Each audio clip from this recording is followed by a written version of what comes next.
Hello, everyone.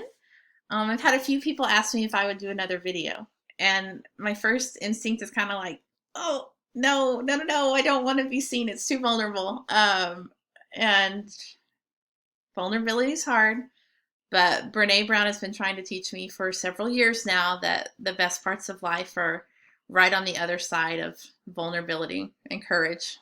So I'm trying to live that way now. And so here's a few thoughts I've been having over the last week or so. Last week I was talking to a good friend of mine from Texas, and about halfway through the conversation, she said, "Oh, how is Nashville?" I was like, "Well, we're good." I was thinking she was talking about shelter in place, and she goes, "With that tornado." And I realized, oh my gosh, I have forgotten that we just had this tornado last month. In the city where I live, we had this deadly, destructive, tragic event. And already I have so easily forgotten those people, you know? And so after we hung up, I started thinking about who else am I forgetting? Who else am I not seeing? And someone who came to mind was the man who comes and picks up my trash every night. And he's willing to come and pick up possibly contaminated with coronavirus trash and take it so I don't have to do that.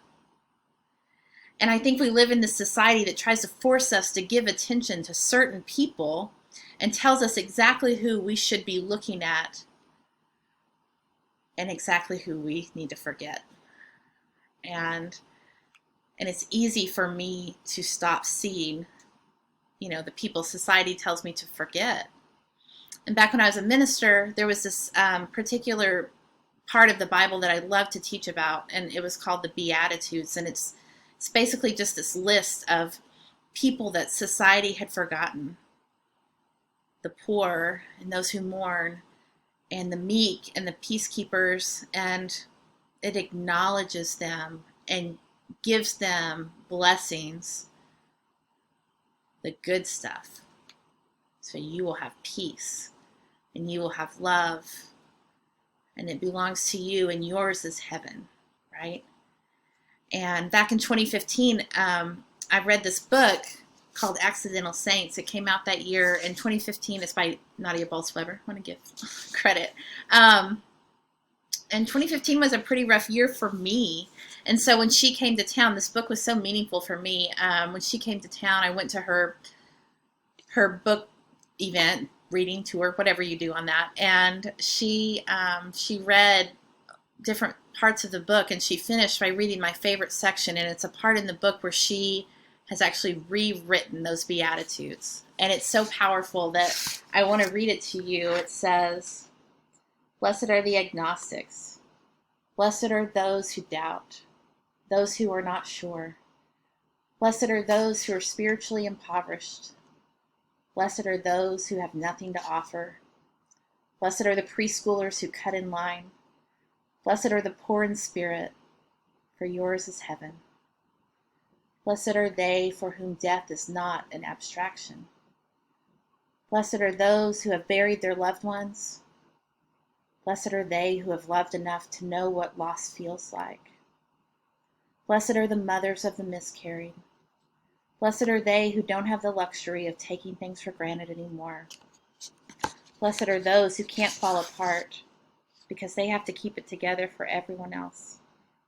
Blessed are the motherless and the alone and the ones for whom so much has been taken. Blessed are those who mourn, for yours is heaven. Blessed are those who no one else notices, the kids who sit alone at middle school lunch tables, the laundry guys at the hospital.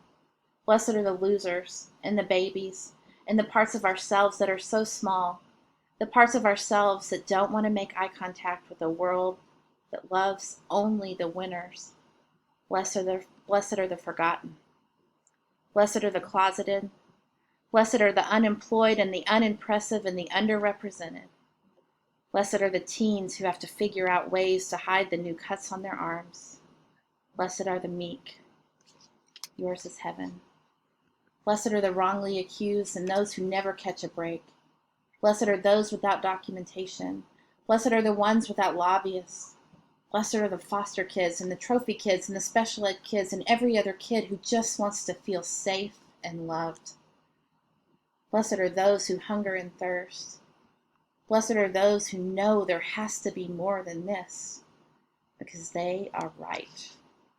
Blessed are those who make terrible business decisions for the sake of the people.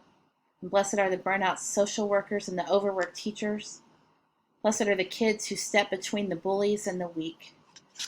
Blessed are those who hear that they are forgiven. Blessed is everyone who has ever forgiven me when I didn't deserve it. Blessed are the merciful, for they totally get it. And I think the message here for me is to try to see and to seek out the people that are unseen. The people who need me are the ones that the world has forgotten. The man who picks up trash in the evenings that has the most thankless job in our society. The woman who's in the first month of recovery and is trying to stay sober for just one more day. Those are the people who need us. And for the people who are forgotten, I think the message is that you are seen and you are loved and heaven belongs to you. So much love to everyone out there. I hope you're doing well.